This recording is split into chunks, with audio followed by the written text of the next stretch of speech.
Okay, harvesting premium, step one. We're going to sell a put. We're going to sell a put. Okay, that's pretty simple. We're going to sell at the money, and we're going to sell it. That's why it's zero deductible.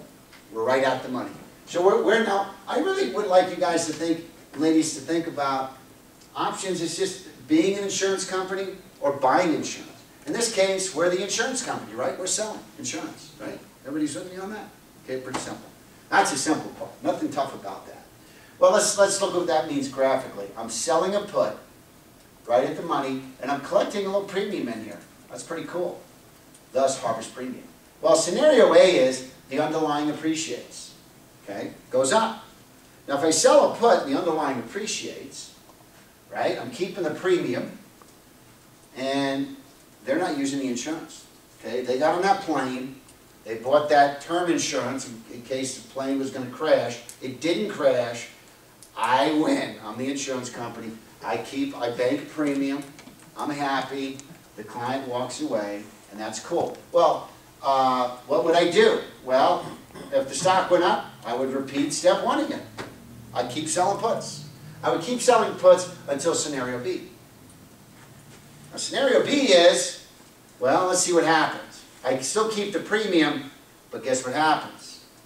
I have to buy the stock. Now, I got to buy the stock. The cost of the stock, of course, is I receive premium. That's going to offset my total cost, but I am buying the stock at the strike price that I wrote that put. Okay, so those are the only two things that can happen, ladies and gentlemen. Yeah, if the underlying goes up, I keep the premium. If the underlying goes down, I keep the premium, but I have to buy the stock. Okay, so I own the stock now. Okay. Well, if that happens, I'm going to go to step two. Now, what's step two? Well, what do I have? What am I starting out with? Well, I'm starting out with a premium I banked, right? And I still have 100 shares. Not too confusing yet, right? Everybody still with me? Okay. Kind of gets a little bit nerve-wracking, but you'll get the point. So step two is I'm going to sell a put and I'm going to sell a call. I'm at step two. I've got 100 shares of stock and I've got essentially the premium. But now if I sell a put and a call, I got two more premiums here, right? I'm going to bank those. But if the stock goes up in scenario A, guess what I have to do? I essentially have to deliver the stock, right? They called the stock away from me. Stock went up, I got called away. Okay, now, so where am I at? I'm looking pretty good. I got 3 premiums, and I don't have any stock, so what do? I go back to step one. Well, of course, if the stock goes down, ladies and gentlemen, I still am banking 3 premiums, right? Right, but guess what I do now? Now I own 200 shares of stock, don't I? Right, because the stock went down, I have to buy the stock, right? Because I sold the put. Okay, so now I'm going to go to step 3. Okay. Now let's see. Now what do we have? We have 3 premiums. We have 200 shares of stock. Right? Because remember, options represent multipliers of 100. Every option represents 100 shares of the underlying. Okay, so step 3, what do you think step 3 is? Well, I showed you step 3. Step 3 is I'm going to sell 2 calls and sell a put. Huh, that's interesting. Now, why am I selling 2 calls is because I've got 200 shares. So am I covered? Right. Yes, I'm covered.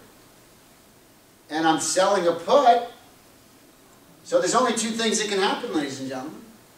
Well, first of all, the neat thing is, guess what I just did? I just picked up another premium. So what do I have? So there's only 2 things that can happen. There's only 2 things that can happen here. If the stock goes down, okay, I'm going to own another 100 shares, right? If the stock goes up, these things are going to get called away, and I go back to step 1. But I go back to step 1 with 6 premiums, and I do it all over. And this is a circular, very circular, very beautiful strategy, because what are you doing? You're just picking up premiums all the way along the way. It's actually, you're combining, if you think about it, you're combining a buy-right strategy and a put-right strategy, and you're putting them together.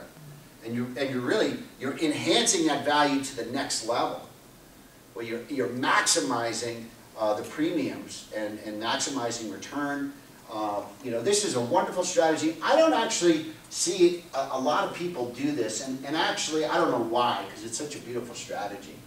And of course you would go back to step one. You're going back to step one now with 6 premiums. And if the stock kept going down, then guess what you would keep doing? You would keep selling the appropriate number of calls.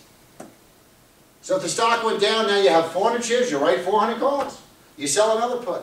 The stock went down again, now you write 5 calls, and you sell another put. Stock went down, you have 6, 7, 8, and you just collect premiums and sell puts. And then when the stock bounced, you give it all back to them and you start all over. Isn't that cool? Isn't that awesome? And that's the magic of derivatives. I mean, you think about it, well, all we're doing is we're just taking puts and calls and we're playing with them. So that's very exciting.